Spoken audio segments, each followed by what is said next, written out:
This is the Money Loves Women podcast, the podcast that guides women to wealth and an extraordinary life. Here's your host, Dr. Deborah Ekstrom.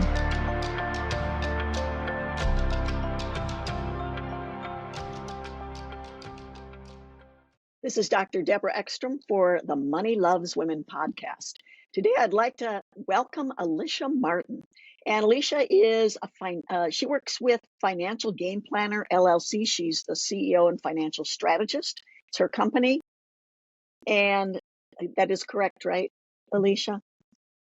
It's a bookkeeping and CFO advisory firm. It specializes in residential construction industry, not an industry you find every woman in. But more and more, she partners with companies to assist in growth by providing personalized financial insights for the company and helps the owners make informed decisions for growth.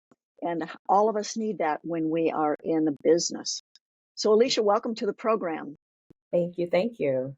You look really wonderful. Alisha, for those of you who see Alisha, she has the most fabulous glasses on, and being a glasses wearer myself, I love fashionable glasses. I consider them accessory. So anyway. It is an accessory. Yeah. Let's get going. Tell us a little bit, Alisha, about your growing up years, where you grew up, what your family was like, what kind of influences you had. So I grew up in Chicago, the south side of Chicago, and I grew up with a general contractor for a father, which means that I had to learn how to rehab homes. at 12 years old. So 12 years old, 13, 14, 15, all the way till about 17, I helped him rehab homes. I laid a tile, put up drywall. I did everything and used every tool, power drills, everything except I would not use the power saw. That was just no, I won't do that. But I'll help you tar the roof. I'll help you do everything else. That's how I grew up. That's fabulous. Do you have brothers? I do. I have one little brother. I'm the oldest of three. So I have one brother who's younger than me, and then I have a younger sister that's younger than him. We all had to work in the rehab. You were all helping with the rehabs. Yep. That's fabulous. So you learned how to use tools, and as so many people never learn that, particularly women. Yeah. Well, I got the short end of the stick. I got the other side. My gram, his mom, used to do a lot of knitting and sewing. I didn't get to learn to sew. So there you go. But I can put things together. I'm a great handy woman. You can hang a picture on the wall. Yeah. Yeah. That gives you a lot of independence, actually. I bet you can handle a sink clog and a few other minor things. Possibly. I never did plumbing or electric, but I would put everything else together. Were you good at it when you were doing this? I was a kid, so maybe. I don't know. Not sure. No. Not sure. What I did end up becoming really good at is he eventually hired other guys, and I had to start doing payroll and administrative. I became really good at that. You found your niche. I found my niche. Mm-hmm. And that's the reason you're doing what you're doing now, I guess. So that is how I got into it. Where'd you go to school, and how did you end up in California? I went to Roosevelt University, downtown Chicago, which is also the school that my father went to. And I ended up in California because I was tired of the winters. I just wanted to not wake up to snow in the winters anymore. I just couldn't do it. That's really the only reason. And it was California because the people are nice. There's so much diversity coming from Chicago. It's pretty segregated. So I was very happy to get to a place where it was no segregation and it's just really diverse and there's all kinds of things. And I've even picked up on my Spanish a little bit more too since being here. Excellent. Are you employing both women and men, Alisha? I am employing anyone who is knowledgeable in bookkeeping, accounting. Yeah, numbers. They get it. They are organized. Absolutely. Yeah, when you're looking for somebody like that, obviously you need somebody that your customers can depend on. What kind of person are you looking for? Someone that pays attention to detail, so very meticulous.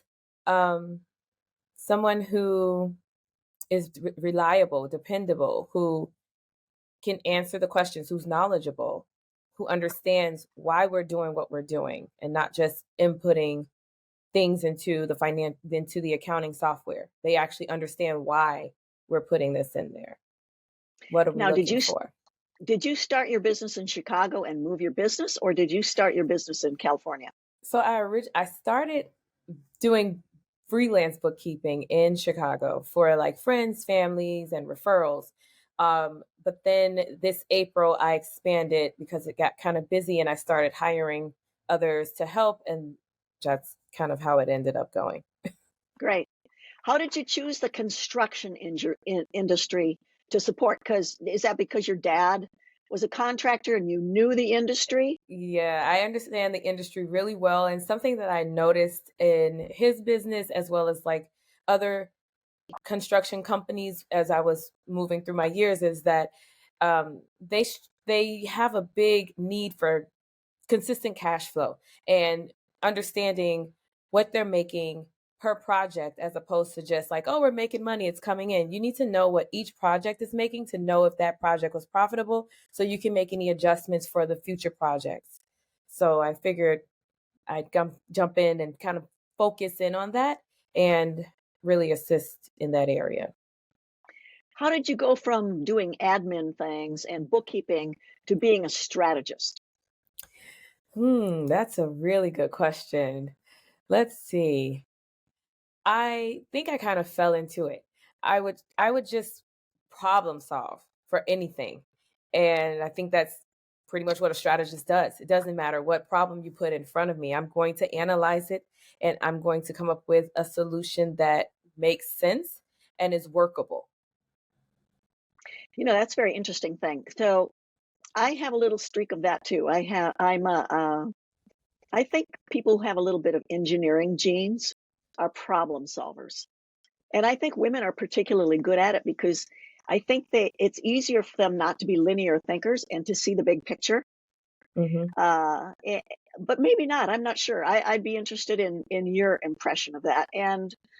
But strategy, I'm with you. A strategy is very exciting part of business. Oh, yeah. And for me, would be more interesting than bookkeeping. Not for everyone. Some people wouldn't at all want to be a strategist. They want to be able to put those numbers in and have the satisfaction of getting everything right and precise and so forth. And I suspect the people that work for you do that. But the Yes. strategist to me would be the exciting part. So seeing how you make other businesses successful, right?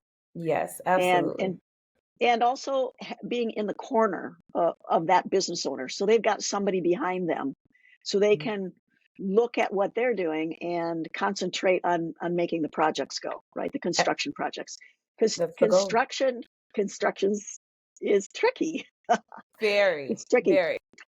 I don't, this little aside, I don't know if you've seen this or if you're even in a position to see it, but I've been excited by how many more women are going into construction as a career. Yes, And it's it's it's nice to see it. Really, it is. Especially coming I up in that industry, growing up in that industry, there weren't many women. Most of the women were at home and things like that. Like my grandmother, my father's father, my grandfather was also a general contractor and in the real estate industry. And my grandmother stayed home with the kids. And so for me to jump in as a kid and be in that industry, it's very empowering. Yes. And I'm so happy your dad had you coming to do that.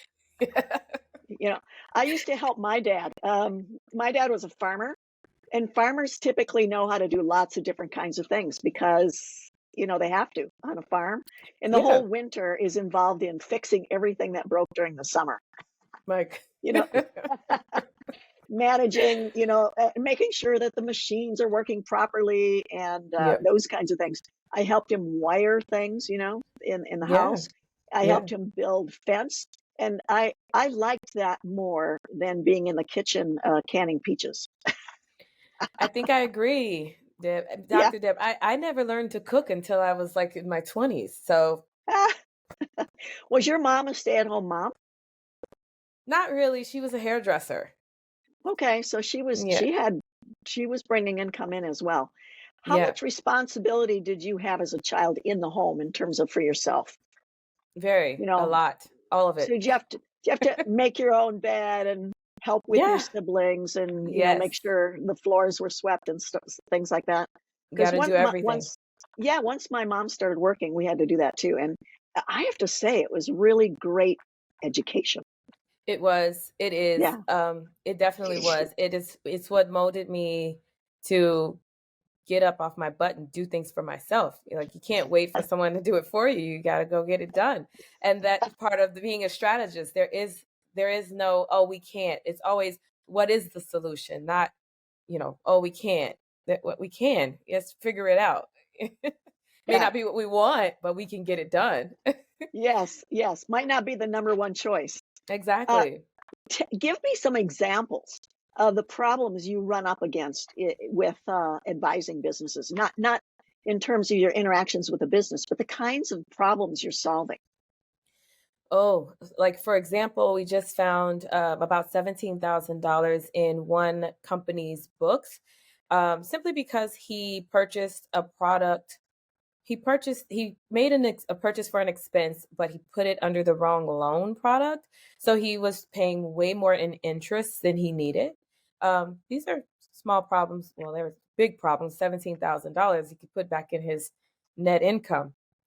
So Yeah, that's a lot of money yeah, it is. to He have in the wrong column. he Yeah, was pretty happy. I bet. I bet. What kinds of things do people come to you with? Because sometimes people come to you and they're in trouble, right? They're having Yeah. troubles. And what kinds of things do you solve for them? Is it all bookkeeping things that you're looking for errors and looking to adjust things, or is it other things with the business in terms of cash flow and cash management and cash allocation and that kind of stuff? So it ranges from just doing bookkeeping. A lot of times they contact us when they're already behind on their taxes, so they're like, oh, we need to hurry up and get our taxes done. And you're like, Nothing in your accounting software is up to date. You need to update that first. Uh, we need to know what you owe, or you'll overpay. We don't want that, do we? So that's that, and then of course, we help them with budgets if they need it, but we usually figure out what they need once we've organized their books. Once their books are organized, which they usually come to us when they're not organized, but once they're organized and we get everything into the accounting software, we know what we're looking at, then we can kind of advise from that point where it's, we've noticed that you're overspending in this area. Would you like us to create a budget for you? We'll sit down and we'll do that for you. Or we notice that, we do benchmarks and we'll say, well, within your industry, here's what people are actually spending in this area. You're spending more than that. Can we show you how you can possibly cut costs in that area and put that? So it's just varies, but it's mostly financial based. Everything is all about putting more money back into the company's books, into the business owner's pocket. So, question for you: when you're running a business like that, how do your books get disorganized? Is it because internal bookkeeping's not doing what they're supposed to do, or they don't have bookkeeping, and the CEO or someone else is doing it, or why? How does that Yeah. happen? It's usually them either trying to do it themselves and then the time gets away from them. You have to you have to keep up your books. A bookkeeper is like a nurse for your doctor. Your doctor comes in, he gives you a prescription. Your nurse sits down with you and asks you every single, you know, give me every symptom. Tell me if it's on a scale of 1 to 10, where does that pain land? They know everything about you. That's the person that you talk to when the doctor's not available. Even if you call in for an emergency phone call, they're going to put that nurse on the phone. That's the bookkeeper. The bookkeeper is in your books every day or every week, making sure that everything adds up, lines up. And if it needs to be categorized, they're categorizing it then before you forget. What was that for purchase for? I don't remember. It's a month later. What I find is that people get behind on their books because they try to do them themselves as well as run the company, and it just gets too far away from you. You have to do your administrative tasks. You have to do customer service. You're also providing your service, and you're doing so many things. It's one of those things where you just keep thinking, I'll get around to it. also people don't really care for numbers. When you're doing what you do best, you're like, I really don't care for these numbers, so I'll get to it when I get to it. It's not really, you keep just putting it off and putting it off, and before you know it, you're like, oh God, it's a mess. Now where do I go? Yeah, that's when they find you. Mm-hmm. You know, we talked a little bit before we started, and I was telling you how I don't particularly like numbers, but I like them better when there's dollar signs in front of them. And Absolutely. and I suspect lots of people feel like I do, but I have a very capable and competent bookkeeper because I know that I don't like that piece. And I have people in my business who are constantly working on that, and they give me the results, they give me the updates, they keep me in the loop, and make sure that I know, because I don't abdicate that, and so I know my numbers. But I don't want the day-to-day numbers. It's not my thing. Exactly. I Exactly. and I think what you're telling us is that if you're running a business and you don't love the numbers, which probably you don't, and maybe it's not worth your time anyway, you Exactly. should find a capable, competent bookkeeper. And if there is a strategist involved with that, that's even better. Even better. That's exactly what I'm saying. You took the words right out of my mouth. That's great. So, your dad, when he started in his construction business, was he just kind of a one-man show at first? Had subcontractors and one-man show, and then he He pulled the kids in? he was a one-man show, and then he pulled the kids in. And then as we began to get older and kind of like, "Ugh, we don't want to do this anymore," um, he began to hire contractors. Um, Sure. yeah, so Yeah. he did his own bookkeeping, but he's good at numbers also. Uh-huh. So you come by that, honestly. Yeah. Yeah. It's very interesting. When you're rehabbing houses, you have to solve a lot of problems, Hmm. and a They lot of come them up. are yes, and they're unforeseen oftentimes. Yes. Yes. Not to mention the price tag that comes with that. Hmm. Yeah, I'm renovating a house right now, and had a very thorough inspection. We took some of the trim off, and guess what? There's some mold. Yeah. Yeah. Go up in the attic to rewire some things, and guess what? Bare wires. Yeah. Yeah. Yeah, in a really nice home in a really nice neighborhood. Bare wires. You You know, things you wouldn't the expect, things you don't expect no, at all. no, things you don't expect. So there you go, having to do some problem solving right on Yeah. the spot. So I'm Yeah. sure you saw your dad do that. Yeah, but that's why it's important to have understand your cash flow, have good cash flow, and have money in reserves. When we found that 17,000 for that company, that 17,000 went into his reserves. Now he's got cash for the unexpected. Yes, you need that for your business. Oh You need yeah, that for yourself personally. absolutely, You absolutely. know, the mold, the mold that you find in your house is the same as that medical problem you might have, Oh, or that very true. accident you have, or something like that, right? Anything Uh, that you don't expect to happen, trust me, it's gonna yeah. happen. Do you have kids, Alicia? I do. I have a 6-year-old boy. A 6-year-old. So he's not quite at that level where he needs to be pitching in yet, but I suspect he will be in another 5 or 6 years, right? I What think are he'll you? probably be assisting with the bookkeeping. We play a game created by Robert Kiyosaki, Cash Flow for Huh, Kids, yes, yes. and it teaches him about assets and liabilities. And he surprised me the other day. We were playing it, and he says, "I don't want another liability, so I'll just pay for this now." I was like, "Oh, you're getting it." Oh, that's fantastic. Oh, I love that. I love that.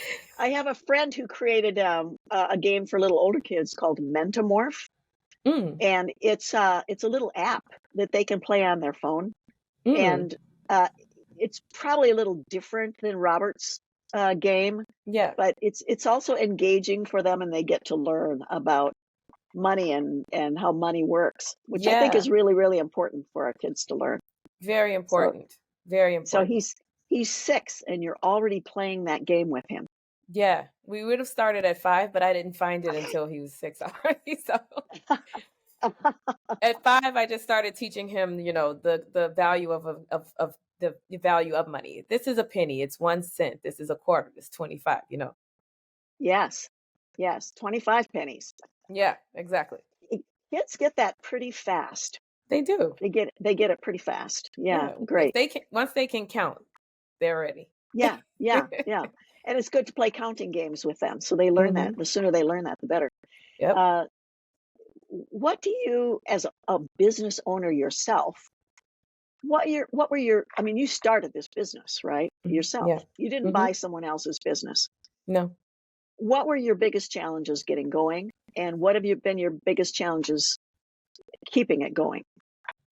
I think my biggest challenge has been bringing other people on and knowing how to manage them, managing people face to face, because this is all virtual. Everyone can work from home, which is perfect. Um, Managing people face to face when I was on like the job sites with my dad is completely different than trying to make sure everybody's doing their thing virtually. So just trying to create like things that we can do so we can check in with each other and I know what's happening and where they are in the process of whatever, company clients file. That's been the toughest. Um, when just getting started, but at this point, what's the toughest? Nothing. I think I've kind of figured it out so far, but I'm just waiting for something else to come up. Something will come up. It's just not Yes, so far. It's yes. kind of smooth sailing right now. Thank goodness. Yeah, yeah. This is There'll the be some calm. mold. There'll be some mold under the woodwork Oh somewhere. Yeah. yes, coming up soon. Yes, yes. I love that. That's very interesting that you have an all virtual workforce. Yeah. Yeah, that's pretty amazing. You started out that way, or you did that because of COVID, or how did that work? When I started the expansion just this April, I started off that way, and Okay. I guess COVID kind of had something to do with it. And then it was just the simple fact that this can be done from home. It just can. We can do it Yes. from home, as You long as we don't, know what we're doing. Yeah. sure. You don't need a big workspace that way. You don't need to spend money on a physical workspace. No, and it works because a lot of the bookkeepers, not all of them, but a lot of the bookkeepers are moms. So they're, Yes. it started in April, right when school was about to let out, and people were so happy that they didn't have to like get up and go to a location. They're like, great, I get to do what I want. And can I just pivot for a second? Yes. Most bookkeepers are introverts, so they only want to sit in front of that computer and not bother anyone and not really talk. So it just works. They get a lot done anyway. Very great point. And most of them are pretty self-motivated. They're Right. the personality type. We recently did this at the office. We looked at personality types. A very simple thing: lions, owls, horses, and monkeys. And Hmm. you can find this online if you want to enjoy it, or if our listeners want to enjoy it. But lions are get it done. That's me. I'm a lion. Oh, I'm a The lion. yeah, yeah. And the but you're probably more than that. The horses are get along, get along. I mean, not that they don't get anything done, but it's like, okay, don't make waves, make everything coordinate, help everybody get along, people pleasers, but satisfy everybody. And then the owls are get it right, and they tend to be a little more introverted, Hmm. and a little bit more, okay, I'm going to make sure the numbers all work. I'm going to make sure all the I's are dotted, the T's are crossed. And I can see why you howl, why you have owls. And then the monkeys are get acknowledged. So they're like, and they're the entertainers and the talkers and the relationship experts. So if you have those people in your practice, which are in your business or practice like I do, they're the ones who know, what your kids are doing, and how's your dating going, and Wow. what vacation you were on, and all of that relationship success manager. They're all about interrelating, and it's Mm. so interesting when you. I mean, it's probably a real oversimplification. I have some owl actually. I'm very detail oriented, which is a good thing in medicine. You don't want to be making mistakes. Um, uh, but when it comes, not the numbers piece, I don't have that. That's okay. That's okay. The fact We're that all you different. are aware, the fact that you're aware of it says that you're going to be successful because you know that you have to, Yeah, to it put was that off to someone else. That was such a happy day when I found my bookkeeper. It was a happy, happy, Oh, happy day. I'll bet it was. And she is a princess, I'll tell you. I love her to pieces. Oh, She is terrific, and the thing I love about her, she's not judgmental. no, of course not. Yeah. Yeah, yeah. My accountant, not quite like that. He's Yeah, a little no. bit more, yeah. He's a little different Yeah. type than her. They are So the yeah, accountants are definitely different. So bookkeepers are the nurses to the accountants. yes, that's exactly what she's doing. The And accountants sometimes are the doctors. sometimes she translates for me, which is Mm-hmm. helpful.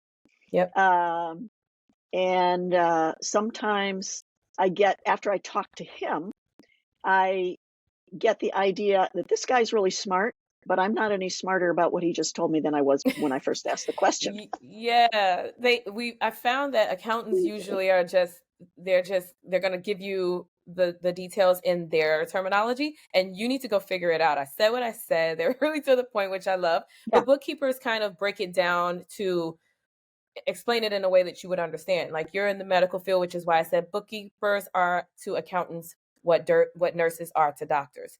You get it. The moment I said it, you were like, yeah, that makes sense. But that's yeah, the bookkeeper's job, is to break it down so you can understand it so that you can make decisions. How can you make decisions if you don't even understand what was just told to you? Like, you're like, yes, I yes, don't have a clue what they yes, said. You're just yes. nodding and smiling. Yeah, like, yeah, this guy's smart, but I don't know what he's saying. Yeah. That's why I have my bookkeeper. She does two things. She interfaces with the accountant and translates what he says. And even bigger, she interfaces with my retirement people who really can't speak you know, in my language. They just Hmm. can't do it. Hmm. And so which is great. She was with Fidelity in the retirement section before she went in her own business. So she Wow. gets it and understands the lingo and can interpret for me, which is so very helpful. Yep. That's what See, the bookkeepers do. That's what they that's what do. they do. That's Yeah. what they do. So okay, let's pretend I'm just starting out in my construction business. Hmm. What is a bookkeeper the first person I need to hire? Uh, or is there somebody else that should be before the bookkeeper? Where does the bookkeeper fall in the hiring sequence or Um, in the contracting sequence? yeah, I think you should hire your first bookkeeper when you get your first job.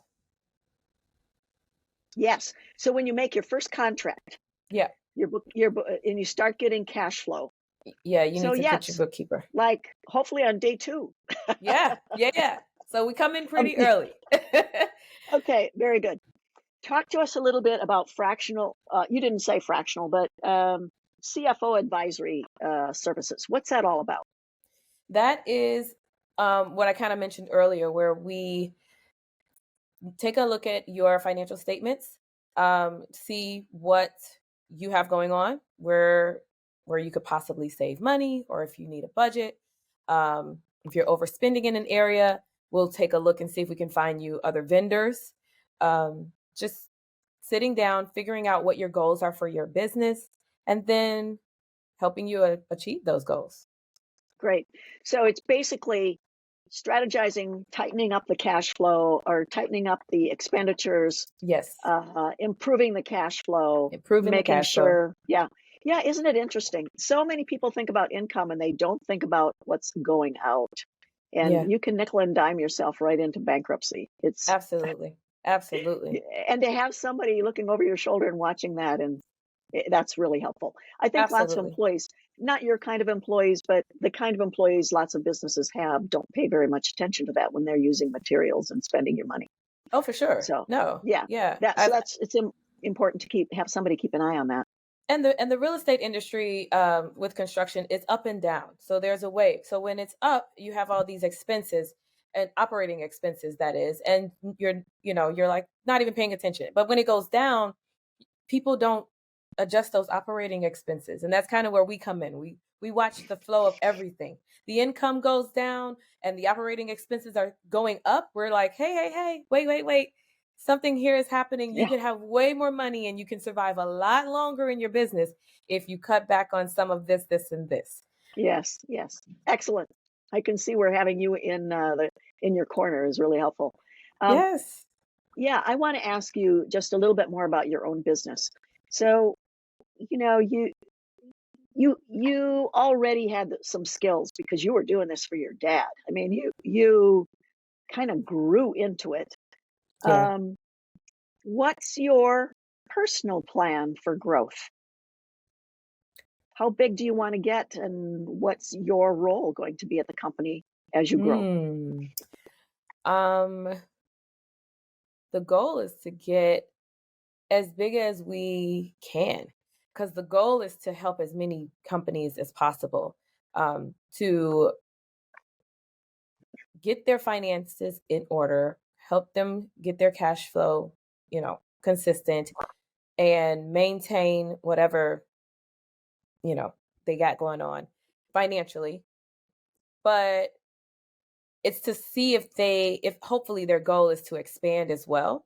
So it's to kind of guide them to expansion, and maybe they can sell their company one day for millions of dollars. Yes, yes. Yeah. So I think what I'm hearing you say is as they grow, you grow. Oh, yeah. So one of your methods of growth is to help your companies grow and expand. Yes, that's the goal. That is I'm the sure, plan. I'm sure, do your new customers come from word of mouth or how do they come? Um, yeah, most of them are referrals from other people or Hmm. people who are just personal connections and don't have companies, and they're like, "Oh, you have to work with this girl. She helped this one company."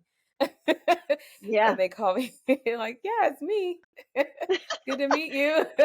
Oh, that's fantastic. So personal referrals, not even all from people who've used your services, but just people who Yeah. know your reputation. Yes. And yeah, that's fabulous. Well, that Yeah. speaks well for your reputation for sure. Yes. Yes. Yeah, Yes. yeah.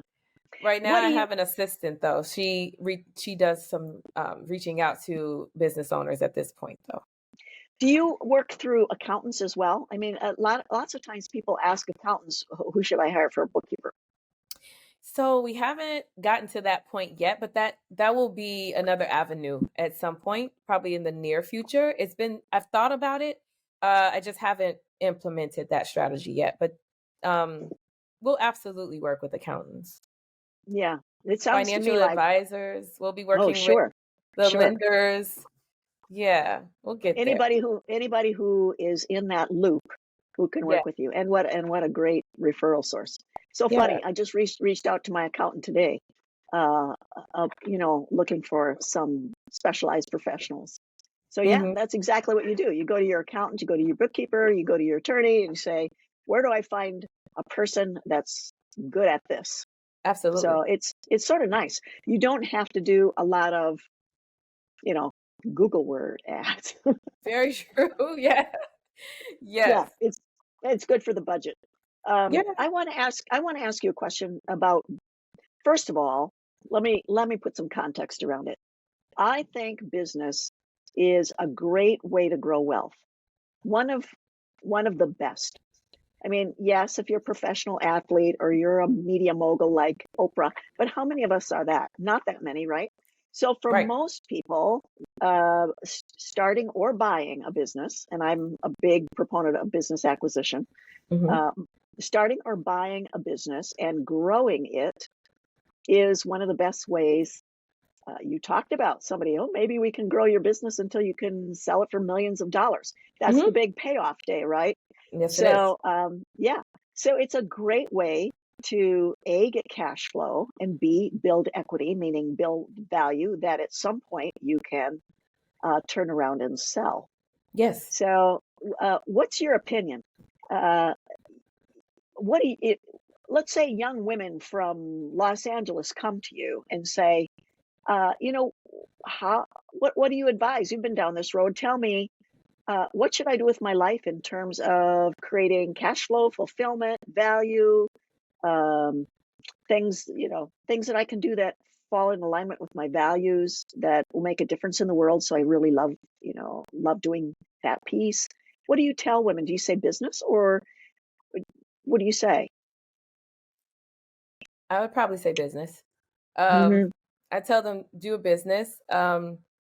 I'm not going to tell you do something that you love. I'm going to tell you do something that you get a lot of requests for. That's very interesting you say that, because my newsletter's coming out and it's one of the things I say. You don't have to, yeah, you don't have to love it. In You fact, it don't. might be a problem if you love it, because then you might not make good business decisions. I think it's Very true. important you like it, that you Yes. like it, that you Yes. feel like you're creating value, Yes. that it's sustainable and you're putting your boat in a fast moving stream, like you Yes. said. Yes. Get a lot of requests for. So where is their need, and where is their sustainable need? Yes. And where's a consistent need, right? Where Yes. can you Yes. create value for other people? That's really Absolutely. wonderful. I love it. Absolutely. I And I think you I love usually know that by the time you're 25. You know what people come to you the most for. Maybe, hopefully, but people usually request something of you. I ended up in the bookkeeping area because people kept, just friends and family kept coming to me, and I'd be like, you need a budget. Let's create you a budget. And before you know it, they're like, she can create budgets, and then you're managing their expenses and their income. And it just kind of started from there. And now people would call me, for financial advice. Well, what do I do with this? What should I do with that? I love it. Okay. Yeah. Yeah. So yes, it kind of becomes manifest. I do think though you have to be up to something Yes. in order to have that happen, right? Yes. So you can't be sitting on your hands and expect the phone to ring and have somebody say, "Yeah, can you create a video game for me?" Exactly. Exactly. I just had a conversation with a friend this weekend where she said, well, if it's meant to be, it'll happen. I said, if it's meant to be, you make it happen. I love that. We don't wait for it to Yes. happen. You do it. But Yeah. again, I told Yeah. you I'm a lion, so get it Yeah. done. Get it done. That's why you're not sitting there putting the numbers into QuickBooks. Well, yeah. Like I Yeah. was at one Yeah. point, but then I was like, I actually would probably be stronger if I'm, Yeah. doing other things. And it Yeah. seems to be working. So, There's no lost experience for sure. oh no. I like to see people get out there though, getting some experience doing something.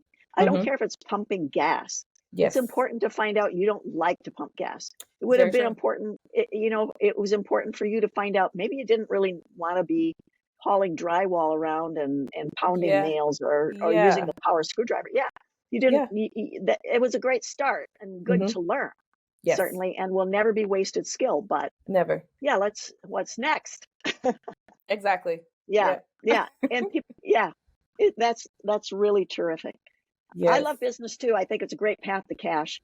Um, One of the things I read this weekend, I don't even know where I read it. It was your your formal education will give you a livelihood, and what you teach yourself and from mentors and non-traditional education will make you wealthy. I 1000% agree with this. I did go to school for business finance. However, it did not teach me bookkeeping at all. And it did not really teach me strategists. It didn't teach me how to be a strategist. So just taught me the accounting principles. Yeah, important but not sufficient. Not sufficient. There's nothing I could have Yeah, done with that. yeah. And it also didn't really teach me how to run a business, start a business, manage a business. That wasn't taught. Um, just it just isn't. I think that's something that you learn as you go. And if you also have a mentor, it takes the pain away a little bit. Yeah, it makes the learning curve smoother. Definitely. There you go. You're out there on the West Coast. I just want to tell you a little story. So I know a person who went to film school. He wasn't interested in being an actor or a cinematographer. He was interested in the business side. How to work within the film industry, Hmm. non-acting jobs. And one of the things they taught in his coursework was the business of the industry, which it doesn't matter whether it's a business of bookkeeping, the business of Hmm. running a medical practice, business is business.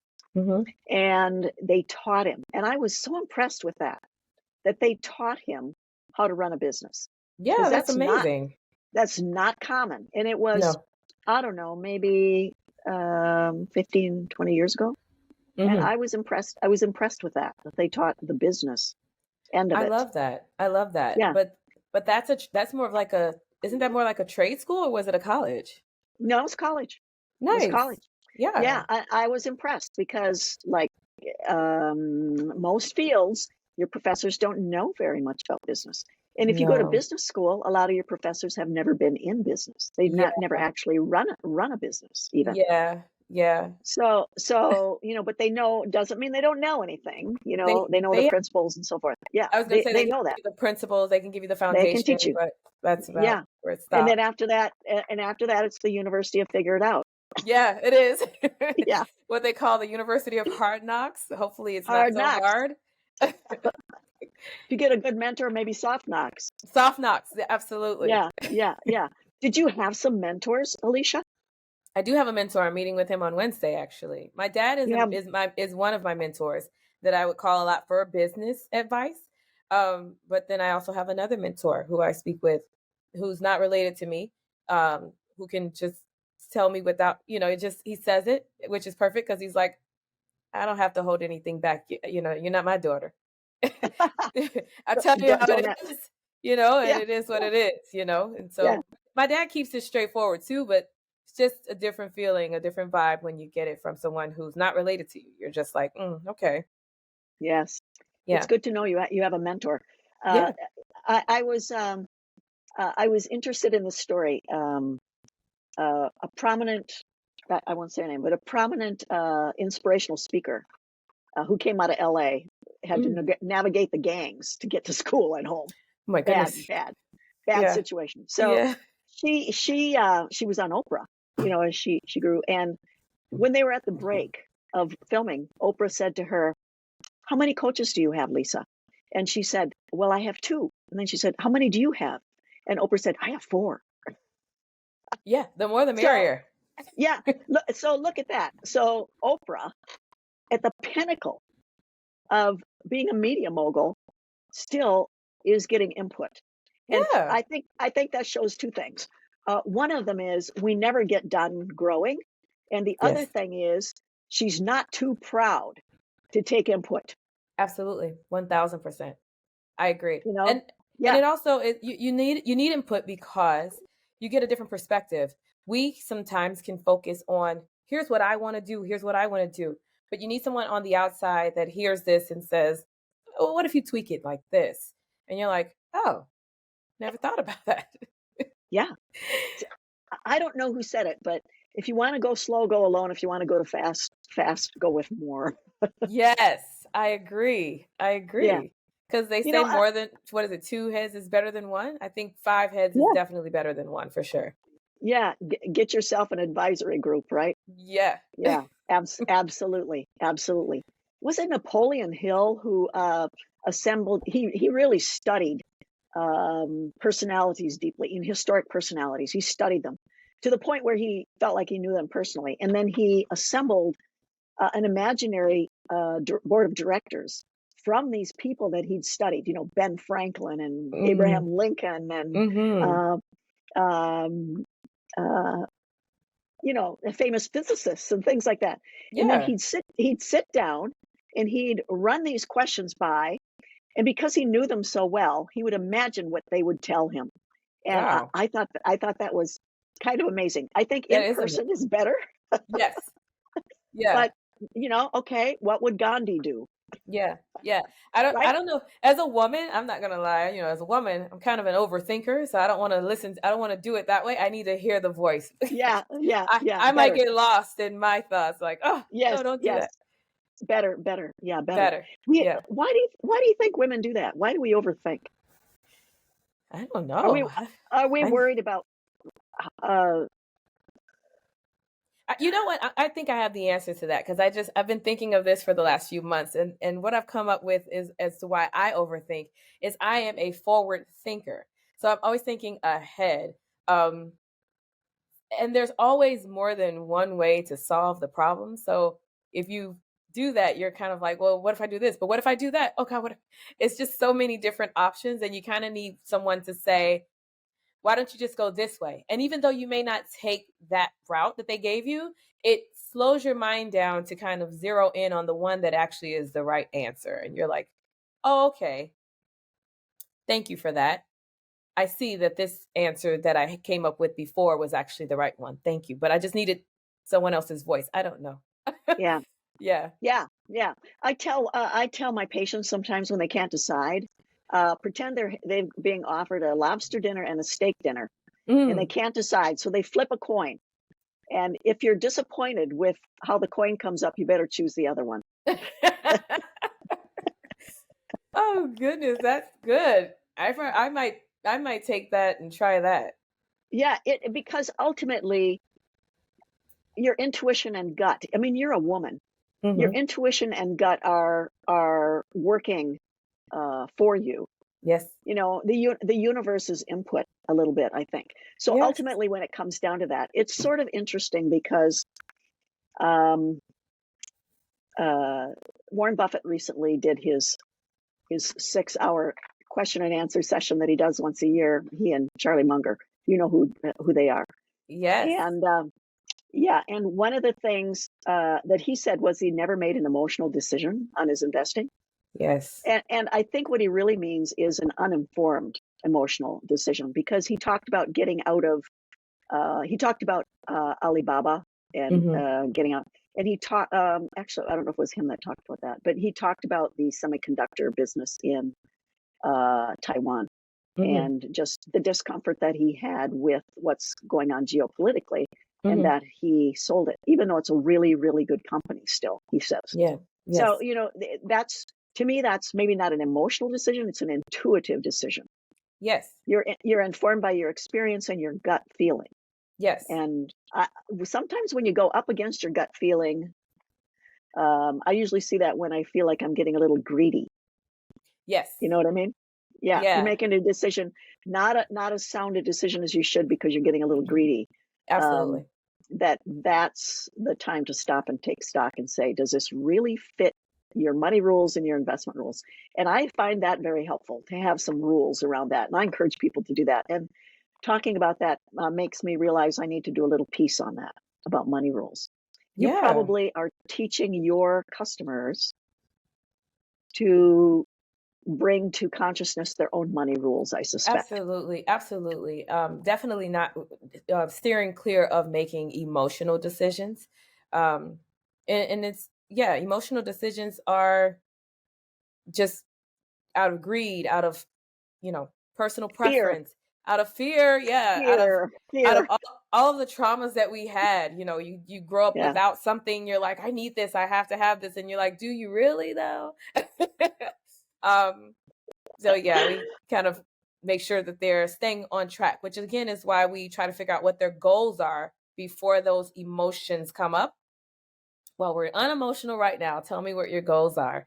And then when your emotions flare up, I'll stop you and say, remember what we talked about when you weren't emotional? Let's kind of try to stay on task for that.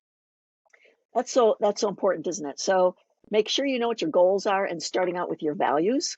I Yes. think setting up Yes. what are your values? What do you want Absolutely. out of your life? And again, bringing up Warren Buffett again, he says work from your death backwards. What do you want people to say about you? Not in terms of your accomplishments, but a kind of person you were. Yeah. Kind of person you were. I like So that. yeah, because you don't know where your life's going to take you in terms of your twists and turns of your career, right? It's not, Absolutely. and ultimately, it's not really about that. So, what do you want to have people say about you, and reverse engineer it? So, I like that. So, I like to see people deciding what they want their life to be about. My Hmm. life personally is about living an extraordinary life, one Yes. that's in alignment with my values. You've heard me say that before. Hmm. Mastery, intimacy, freedom, and balance. And to me, that's my constant striving. Yeah. And then to do that in a frame of recognition that life is abundant and it's certain. It's certain Mhm. that there's Yeah. abundance. The Yes. only way you can get around that is if you try to push it away. That whole not being open to opportunity and For so forth, sure. input. Yeah. And then being an extraordinary resource to others, among some other things. Love deeply, some things Yes. like that. But being an extraordinary resource to others, and to me, that's what makes life meaningful and extraordinary. Yes. So I think if people go at it from that point of view, and then set their goals. How are they going to achieve that piece? You know, and then you go down to, okay, I'm going to be a business owner. I'm going to be a great business owner. I'm going to grow this business to X or whatever. These are my goals for my business.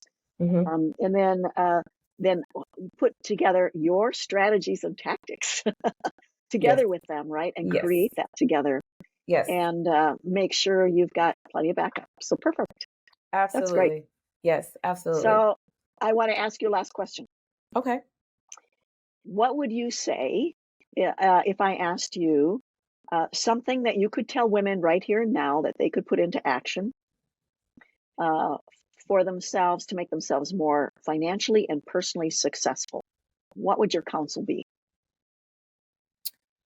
To make themselves more financially and personally successful, with the second one being more important, in my opinion. yeah, because that's where I kind of focused in. More personally successful, I would say get a can-do attitude. There's no, oh, I can't. You can. You just have to figure out how. And then when it comes to financially successful, I would just say I kind of like the way Warren Buffett put it. He said, work from your death backwards. I normally don't say it that way. I usually just say, what kind of lifestyle do you want to live? Write that all down. How much does that cost? And then work backwards. And how do I get that? How do I make that? And if anything, if you feel like you don't make enough, what can you do? What kind of business can you create that will add something to the world? It's got to be Yes. needed. Can't just be something you Yes. woke up, you're like, I like drawing. You know, do we need, do people like your drawing? Is there a market for your drawing? That kind of thing. I like your practicality. It's so important, right? It's Yes. about putting your boat in a fast moving stream, not in stagnant water. Absolutely. I feel like once you get your business going, then you can do all the things you love to do, but you got to have Yes. an income to support your lifestyle while you chase your passion. Yes. You're speaking directly from my newsletter this week. Okay, wonderful. We're in sync. The universe. We're in sync. Yeah, we totally are. It is the universe. All right. Well, thanks so much for coming on, Alisha. It's been a delight to get to know you and to hear about what you're doing and what you're doing to create value out there in the world. Thank you so much for having me. I really appreciate it. My pleasure.